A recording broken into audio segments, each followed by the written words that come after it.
All right, designers, here we go. Advanced type tool lesson. Want you to open up your type tool lesson, but we're going to save a copy of this and we're going to continue on. So let's go to File, Save As. We're going to save it in the cloud. This time, we're going to call it Advanced Type Tool. What this will do is it will preserve the first one. So now we have a second one. All right, so let's talk about some of the alignment options and some of the other issues related to just the basic type tool. So I want you to start by clicking on that first overlapping type with your name on it that has the white drop shadow. And I want to show you a couple things about the fill really fast. So we know that we can fill it a color. I do want to show you that you also can fill it a pattern by opening up the patterns panel. And you can fill that type a pattern. It may take a little bit. You'll notice sometimes, be careful, putting on a font though will sometimes make or filling your font with a pattern will make your type really difficult to read. One thing you can do is you can change your stroke. It might make it a little bit more easy to read. Stop the video and go ahead and apply a pattern fill to your name and change the stroke color if necessary. All right, I did want to mention in here, I want to show you, although you can fill it with a pattern, you cannot fill with a gradient. It just won't let you do it. So you see, it will often go to like one color. So I'm going to show you a better way to do that in this tutorial later on, okay? But just know that you can fill it with a pattern. All right, we're going to open up the character panel. There's two ways to do that. Most of us by default will have the character panel shortcut right here in our control bar. If you click on it, it's going to open up that panel.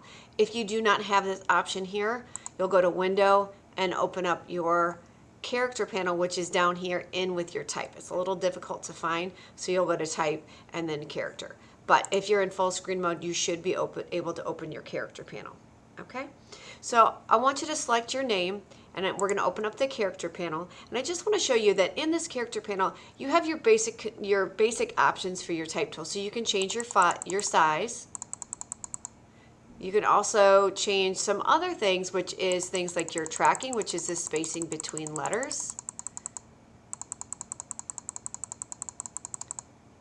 And then you have some other options like leading and kerning, and we're going to talk about that in a little bit. But beyond this, I want to show you that you can also change your font in here. And I can do the same thing. I can scroll within here. So stop the video and just play around for just a little bit in this panel. And then I'm going to show you, we're going to dig into this panel more. Okay, let's go ahead and click on our quote, our block of type here.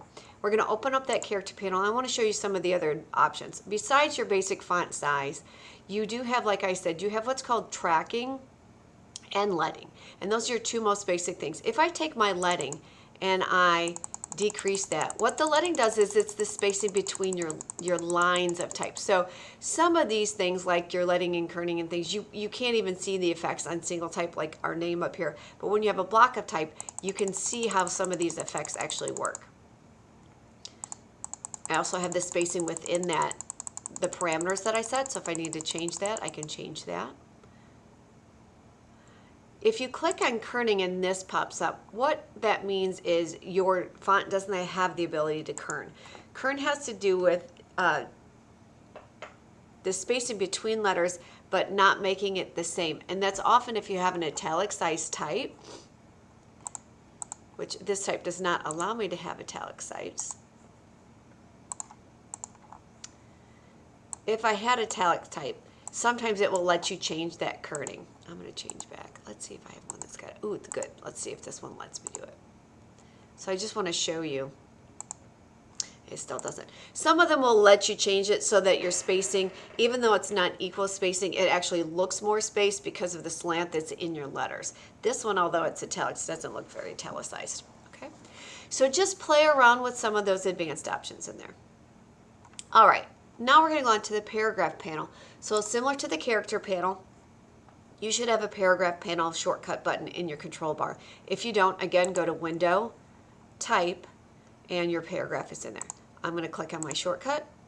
And in here, it's some basics related to paragraphs of type. So I've got my alignment. Okay, so I've got left, center, and right. But then you'll notice the further options, I have justify alignment options. So if I click justify left, what justify means is it's going to space your words and your letters out so that your margins are exactly the same on both sides. So notice if I click on left align, it's very irregular to the right. But if I click justify, it's going to spread out those words and letters so it's the same nice clean line on both sides. So I can see how that makes a nice little box there. So I've got my justify left, which means it's going to justify all lines except for my last. My last is going to push it to the left. And then center justify is it's going to justify all with my last line being in the center. Right? And then finally justify all. Justify all is an odd one and it rarely works because what it does is it's literally going to stretch every single line of type from your first to your last so that it creates a clean, simple edge. The problem is it does things like this you can see here. Okay, so just stop the video, try that now with your justify options and see what those do. All right, I would like you in your paragraph panel, let's leave it on justify align center. And then I want to show you one other thing here is this hyphenate option. So right now as default it's checked, which means it's going to hyphenate my words. If I uncheck that, notice it's going to unhyphenate everything. But the problem is now it's got to do something to spread out those words so that you have it to the right and left justified, and you're going to get those weird gaps in here. Okay, so go ahead and do that even if you have weird gaps in there. I just want you to see what that looks like and understand that that's why justify is a really difficult alignment option. But if you can get it to work, if you have lots of lines of type, justify works more easily. If you only have a smaller amount of type, it's hard to make justify work out. Okay, so stop the video and try that now. Okay, so let's get on to some fun and creative things. We're actually going to take our vertical type and we're just going to delete it. I don't need those two things. Let's stop the video and delete those now. And go ahead and move your paragraph of type just in another location, just so it makes it a little bit easier. We're going to grab the type tool and I want you to click a word. Just click a word. And go ahead and pick whatever font you wish. But I want you to pick a font that is kind of thick, okay? Kind of a thick font. We want this to be fairly large. You can type it in, make it larger if you need to. I'm actually going to type it and make this 150. And then go ahead and move your word into an open area within your artboard, okay? So stop the video and do that now. All right, we're going to make a copy of this because we're going to do a couple different things. So how do you make a copy? All right, I'm just going to hold down my Alt key and I'm going to make a copy. All right, stop the video, do that now. All right, on one of these, let's go ahead and we are going to create outlines, which means we are going to change it so it's no longer a type object, it's going to be a shape object. And what that means is I can't edit my words later. So you only want to do this if you've double and triple checked your spelling. Remember, Illustrator does not do spell check, so you want to double, triple check those things because once I turn these letters into shapes, I can't edit the type with the type tool. All right, so with this selected, we're going to go up to Type, Create Outlines. From here, I can change my color just like I always could, but I'm going to show you something kind of cool. So we're going to ungroup this. So we're going to ungroup, and notice now I can move my letters. I can also apply a gradient. So stop the video and I just want you to space out your letters a little bit. All right, let's regroup those.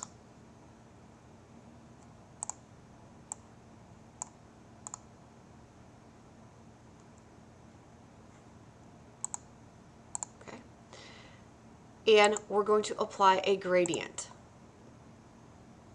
Any gradient, go ahead and apply a gradient.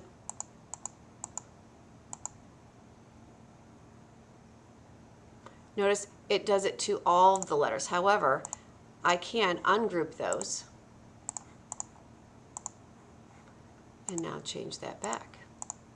So stop the video and I want you to apply a gradient to all of your letters, but then change one letter to a solid color. All right, still not done. From here, I'm going to show you that you can edit your type even further. So let's click on one letter within your word. And I want you to use your type tool. You can make it bigger or smaller. I can rotate it with my regular selection tool. I can even, with my direct selection tool, double click and alter and edit those individual points. So I want you to stop the video, and with the selection tool, I want you to rotate it and resize it. And with your selection tool, I want you to go ahead and edit the individual anchor points. So again, to do that, I'm just double clicking on those anchor points to make those edits. So stop the video and try that now. Okay, let's go ahead and move on to our copy that we made over here, and I'm going to show you some style effects. So go ahead and select it, and then we're going to go up to Effect, and we're going to stay in these top sections of effects here, and we're going to start with the warp option. And there are a lot of different warp options. I don't care which one you pick. They all pretty much work similarly within the dialog boxes. It's going to give you a preview, so you can make it more or less. You can dial it down. I can even change. Here they all are again.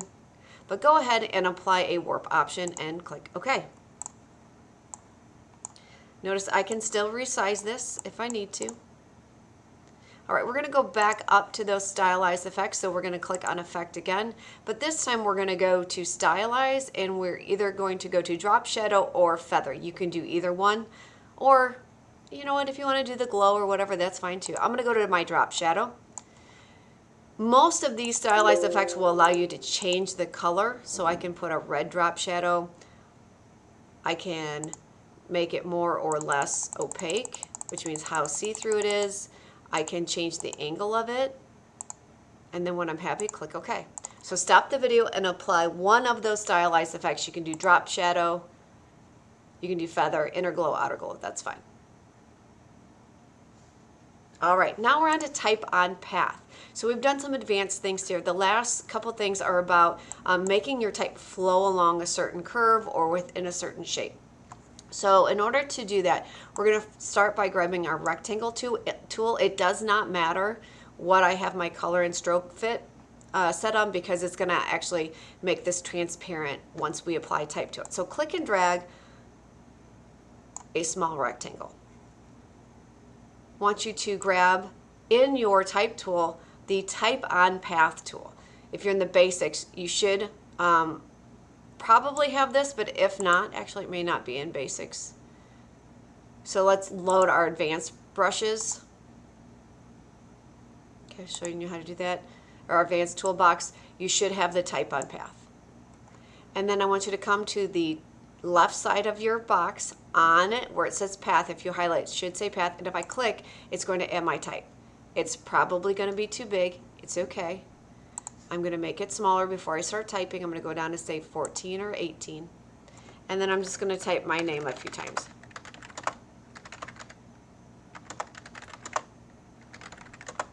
Now ours are all probably going to be reacting differently. It's okay. All right, go ahead and stop the video.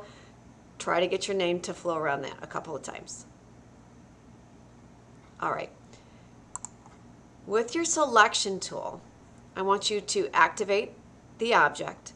And notice now you're going to get handlebars that you can click and drag. So if I find the center handlebar, I can pull it in or out. So that before it was set on in, I'm pulling it in and out. So do I want the text on the inside or do I want it on the outside?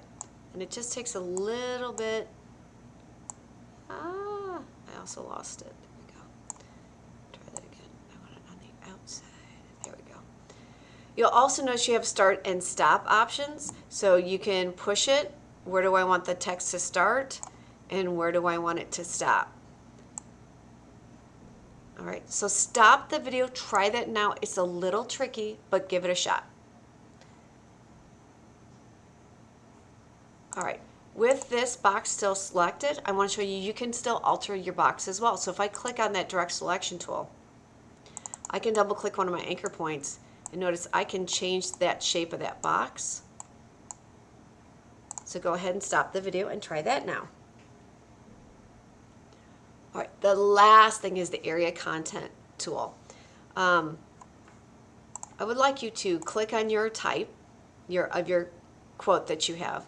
We're going to make a copy and we're going to put it out here in the gray space. I want you to make this smaller. So we're going to go down into about 12 size font. I don't care what color or what font you have. I just want it about size 12. And we're going to go back to our regular type tool and we're going to copy that. So I'm going to use my keyboard shortcut, Control C, or you can go up to Edit Copy. All right, so now I virtually have that text copied. I want you to grab your rounded rectangle tool. No, let's do the ellipse tool. I lied, ellipse tool. Again, it does not matter what your settings are, and we're going to click and drag a small circle in the bottom right-hand section of our screen. All right, and at this point, if you do not have your advanced toolbox open, please load that because the area type tool I know is not in the basics drawer. You have to have the advanced.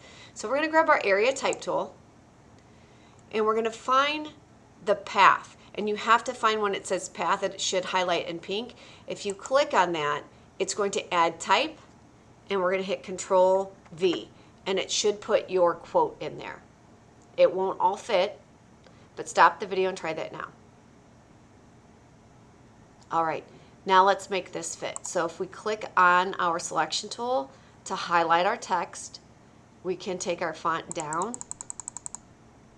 We can also, see how I've got some big gaps in here? I need to open up my character panel and I need to decrease. I need to decrease that leading so it all fits. If I need to change my alignment or want to change my alignment, I can do that as well. The more type that you have, the more this will look like your shape. So if I have a few more, I'm just going to show this to you because it just makes it kind of easy.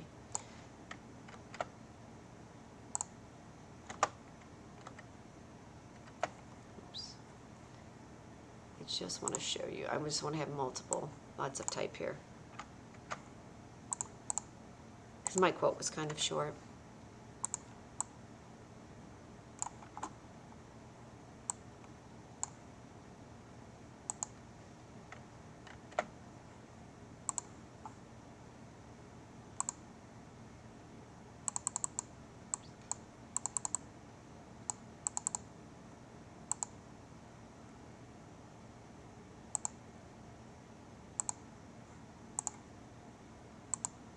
And a lot of times this is what you have to do. It's just a lot of monkeying around. All right, last thing I'm going to show you when you are done. So I've done some weird things with my character. Is when you are done, you probably want to reset your character panel. So you'll notice there, I had to go back in time and really reset a lot of things because I really had monkeyed up my text. You can always go back to your defaults by resetting, but you want to make sure you've got nothing selected first. And if we go to character, in the top of that panel, you have this little drop down arrow, and if you go to reset panel, it'll put all of those settings back to basic. So if you come in and your text is acting all sorts of wonky, that's what I would do, is I would reset that panel. All right, so just as a reminder, this is what I'm looking for when you're done. You can delete that extra copy of that text. Is we should have our 3 names, this time filled with a pattern. We should have our justified quote. We should have a word that is stylized with one of the warp options in either the drop shadow or outer glow, one of those other stylized effects. We should have a word that has been turned from type into shapes using that outline, create outline effect. It should have a gradient on it. One of your letters should be tilted and should have some distortion of the anchor points. We should have a type on path, and you should have the area content fill with the circle. All right, if you have all of those things, you are done. Make sure to invite me and hit Marcus down in Google Classroom. Good job.